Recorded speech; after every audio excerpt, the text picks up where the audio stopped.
प्रियंका चोपड़ा और Nick Jonas को बहुत ही आइडियल कपल माना जाता था, लेकिन अब प्रियंका चोपड़ा ने कुछ ऐसा किया है जिसे देखने के बाद हर कोई हैरान है। दरअसल प्रियंका ने सोशल मीडिया पर प्रियंका चोपड़ा नाम के साथ जोनस सरनेम को ऐड किया था, लेकिन अचानक ही उन्होंने अपने सभी अकाउंट से जोनस सरनेम हटाकर उसे प्रियंका चोपड़ा कर दिया है। प्रियंका चोपड़ा के ऐसा करने के बाद लगातार उनके और निक जोनस के रिश्ते को लेकर सवाल उठाए जा रहे हैं। कई लोग ट्विटर पर इस कपल के तलाक तक की बात कह रहे हैं। बहरहाल सच्चाई क्या है ये तो वक्त ही बताएगा, लेकिन गाइस आपको क्या लगता है कि क्या निक जोनस और प्रियंका चोपड़ा तलाक ले लेंगे? कमेंट सेक्शन में जरूर लिखिएगा। ज्यादातर एक्सीडेंट्स नशे में गाड़ी चलाने की वजह से होते हैं और इन एक्सीडेंट्स में कई मासूम लोगों की जान तक चली जाती है, लेकिन अब इन एक्सीडेंट्स की संख्या कम हो सकती है क्योंकि अब बहुत ही जल्द एंटी ड्रग ड्राइविंग टेक्नोलॉजी आने वाली है। इस टेक्नोलॉजी की मदद से कुछ ऐसे सेंसर्स तैयार किए गए हैं जो कि सूंघ के ये पता लगा लेंगे कि ड्राइविंग सीट पर बैठे आदमी ने नशा तो नहीं किया है। अगर किया है तो ये सेंसर्स गाड़ी को चालू ही नहीं होने देंगे।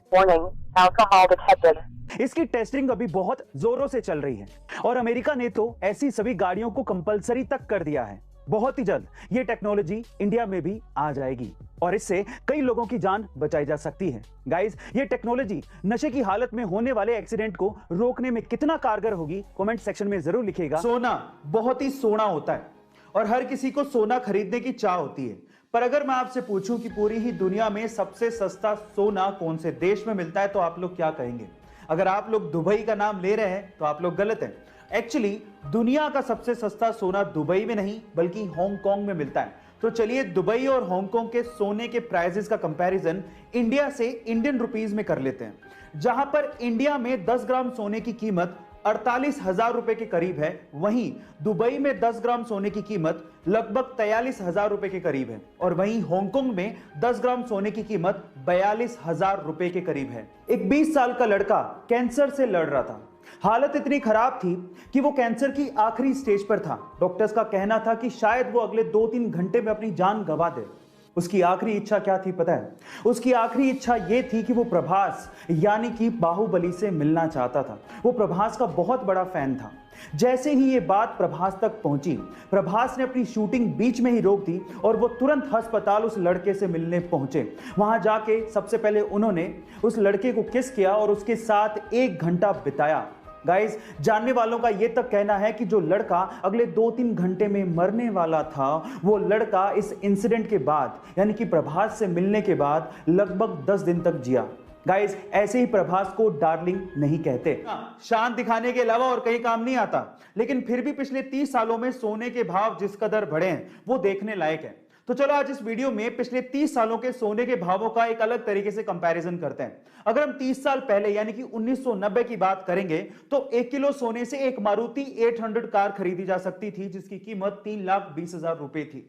फिर 1995 में 1 किलो सोने से एक एस्टीम कार खरीदी जा सकती थी। 2005 में 1 किलो सोने से एक इनोवा कार खरीदी जा सकती थी। 2010 में 1 किलो सोने से एक फॉर्च्यूनर कार खरीदी जा सकती थी, लेकिन आज 1 किलो सोने से एक BMW X1 कार खरीदी जा सकती है जिसकी कीमत ऑन रोड लगभग 48 लाख रुपए है। गाइस, ये कंपैरिजन आपको कैसा लगा चैट सेक्शन में जरूर लिखिएगा। इस धरती पर बर्मुडा ट्रायंगल से भी खतरनाक और एरिया 51 से भी रहस्यमयी एक जगह है और एक खतरनाक और रहस्यमयी जगह वेस्टर्न अमेरिका के रेनो, फ्रेस्नो और लॉस वेगास के बीच में स्थित है और उस जगह का नाम है नेवादा ट्रायंगल। यहां से होकर जाने वाला कोई भी एरोप्लेन आज तक लौटकर वापस नहीं आया है। एक रिपोर्ट के मुताबिक बीते 60 सालों में इस खतरनाक जगह से 2000 से अधिक एरोप्लेन क्रैश हो चुके हैं और ऐसा माना जाता है कि इस जगह पर कोई अदृश्य शक्ति है। यहां पर एलियंस के होने की बात भी कही जाती है। बहरहाल सच्चाई क्या है ये तो कोई भी नहीं जानता। गाइस, आपको क्या लगता है कि ये जगह इतनी रहस्यमय क्यों है? कमेंट सेक्शन में जरूर लिखिएगा। कैवियार कंपनी ने हाल ही में एप्पल आईफोन 13 प्रो सीरीज के एक नए ultra high end customised version को तैयार किया है। कंपनी ने इसी में एक स्पेशल आईफोन 13 प्रो मॉडल निकाला है और इसकी खास बात यह है कि इसमें एक डायनासोर के दांत का टुकड़ा लगाया गया है जो कि 80 मिलियन साल पुराना है, जिसकी कीमत लगभग 6.7 लाख रुपीस है और कंपनी ने ऐसे सिर्फ 7 आईफोन ही बनाए हैं। वैसे कैवियार रूस की एक लग्जरी सामान बनाने वाली कंपनी है जो कि स्मार्टफोन, कंसोल और अन्य इलेक्ट्रॉनिक प्रोडक्ट्स के प्रीमियम वर्जन बनाता है। गाइस, आपको सिर्फ डायनासोर के दांत के लिए 6.5 लाख के करीब देना कितना वाजिब लगता है? कमेंट सेक्शन में जरूर लिखिएगा और ऐसे अमेजिंग वीडियोस के लिए शेयर, सब्सक्राइब एंड लाइक। मिलता है अगली वीडियो में। रतन टाटा एक ऐसा नाम जिसे सभी जानते हैं, स्पेशली आज के युवा रतन टाटा को बहुत मानते हैं। लेकिन क्या आपने कभी यह सवाल पूछा कि रतन टाटा ने कभी शादी की थी या नहीं की? नहीं की तो क्यों नहीं की? क्या उन्हें कभी प्यार नहीं हुआ? तो चलो आज इस वीडियो में मैं आप लोगों को इन सब बातों का जवाब देता हूं। आपकी जानकारी के लिए मैं आपको बता दूं कि रतन टाटा ने अभी तक कभी किसी से शादी नहीं की। ऐसा नहीं था कि उन्हें कभी प्यार नहीं हुआ, उन्हें प्यार हुआ था। वो लड़की एक्चुअली एलए यानी कि लॉस एंजल्स से बिलोंग करती थी। दोनों एक दूसरे से शादी करना चाहते थे, लेकिन लड़की के घर वाले लड़की को इंडिया नहीं भेजना चाहते थे और सिर्फ इसी वजह से उन्होंने लड़की की शादी कहीं और कर दी। लेकिन हमारे रतन टाटा जी ने अपना कमिटमेंट निभाया। उन्होंने उससे प्यार का और शादी का वादा किया था और उन्होंने इस वादे को ताउम्र निभाया और कभी किसी से शादी नहीं करी।